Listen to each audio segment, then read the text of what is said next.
Welcome to the beginning of a series that is going to be documenting autumn in the Ohio,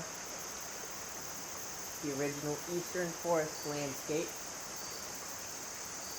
Cold water exposure is just beginning. As you can see, I'm shivering. And I am in this beautiful, pristine creek in the southeastern forest. And today we are going to be exploring and capturing the beautiful relief that is found within this season. The one thing that fall teaches us about life is that sometimes, more often than not,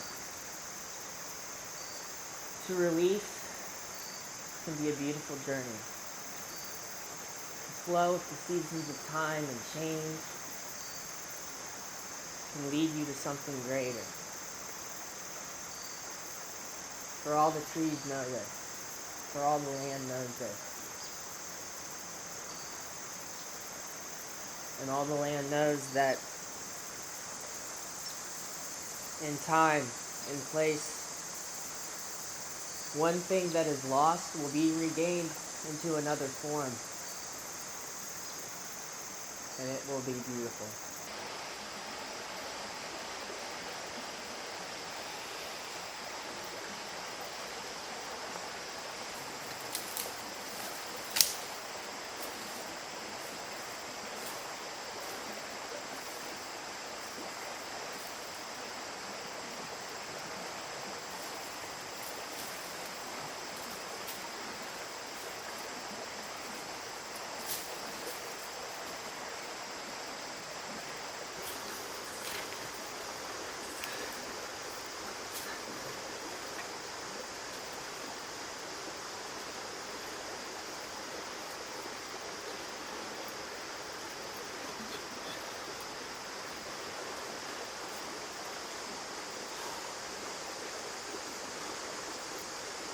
Long ago, these remnants of the great mountains that rose in the eastern half of this land provided shelter and a home for many people.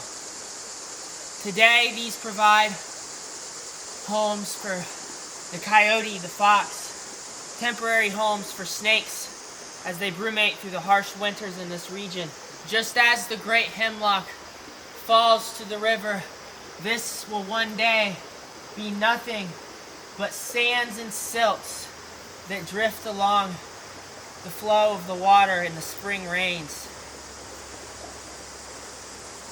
Everything that exists as one form will fade and then return to another.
May we all one day be as the fern, exhibiting beauty in places where everything around is still and dark, where many others are not able to grow. A sense of peace, a sense of comfort, a sense of lightness. Black Elk, a Lakota holy man, once said, "We must understand that all things are our relatives. What we do to them, we do to ourselves. This in itself is a concept that many today have lost in understanding. They no longer see the necessity, the intrinsic value of everything around them. Their lives are so busy and so rushed that they seldom get the chance to take notice of the miracles that are happening around them daily. From the spider weaving its web across the frondles of the ferns, to the deer that walks amongst them. If we are privileged to be able to do so, may we take time to notice the beauty around us, and may we walk lightly on this earth.